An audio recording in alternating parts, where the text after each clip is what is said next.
നമസ്കാരം ടിട്ടാ. നമ്മുടെ തിരുവനന്തപുരം കരിക്കകം ദേവീക്ഷേത്രത്തിലെ ഈ വർഷത്തെ ഉത്സവ മഹാമഹത്തോടനുബന്ധിച്ച് നടക്കുന്ന അന്നദാന സദ്യയുടെയും ഉത്സവത്തിൻ്റെയും ദൃശ്യങ്ങളാണ് നിങ്ങളിപ്പോൾ കണ്ടുകൊണ്ടിരിക്കുന്നത്. നമ്മുടെ ആറ്റുകാൽ ദേവീക്ഷേത്രം കഴിഞ്ഞാൽ ഏറ്റവും അധികം പേരും പെരുമയും പ്രശസ്തിയുമുള്ള കരിക്കകം ദേവീക്ഷേത്രം, അവിടുത്തെ അമ്മയുടെ അനുഗ്രഹത്താൽ ആ പ്രദേശം പുണ്യഭൂമിയായി മാറിയിരിക്കുകയാണ്. നാളെയാണ് അമ്മയുടെ ഉത്സവം അവസാനിക്കുന്ന ദിവസം. നാളെയാണ് കരിക്കകം പൊങ്കാലയോടുകൂടി തന്നെ ഉത്സവം സമാപിക്കുന്നതാണ്. അതിനു മുമ്പുള്ള ദൃശ്യങ്ങളാണ് നിങ്ങൾ കണ്ടുകൊണ്ടിരിക്കുന്നത്.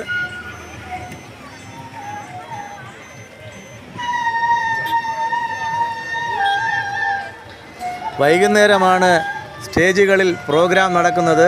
അതുകൊണ്ട് തന്നെ സ്റ്റേജിൻ്റെ മുന്നിൽ ആളുകൾ ആരും തന്നെ ഇല്ല. കടുത്ത വെയിൽ കാരണം വളരെ കുറച്ച് പേർ മാത്രമാണ് സ്റ്റേജിനുള്ളിൽ ഇരിക്കുന്നത്. സ്റ്റേജ് പ്രോഗ്രാമുകൾ വൈകുന്നേരമാണ് നടക്കുന്നത്.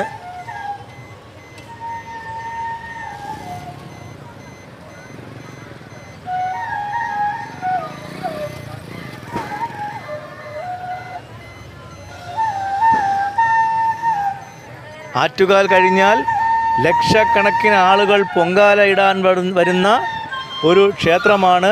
ലക്ഷക്കണക്കിന് സ്ത്രീകൾ പൊങ്കാല ഇടാൻ വരുന്ന ഒരു ക്ഷേത്രമാണ് കരിക്കകം ദേവീക്ഷേത്രം.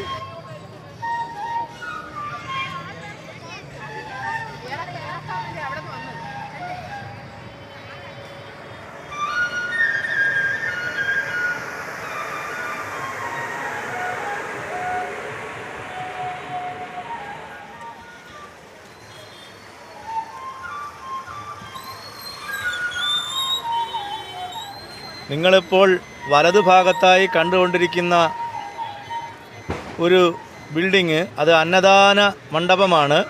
ആ അന്നദാന മണ്ഡപത്തിലുള്ള അന്നദാനം കഴിക്കുന്നതിന് വേണ്ടിയുള്ള ക്യൂ ആണ് നിങ്ങൾ ഇപ്പോൾ കണ്ടുകൊണ്ടിരിക്കുന്നത്. നോക്കൂ, കൊടും വെയിലത്തും കുടയും ചൂടി നിൽക്കുന്ന അമ്മയുടെ ഭക്തരെയാണ് നിങ്ങൾ കാണുന്നത്.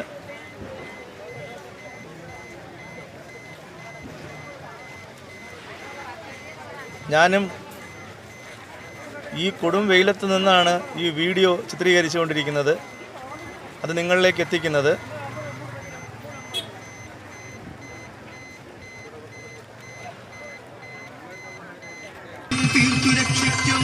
വിഘ്നവിനായക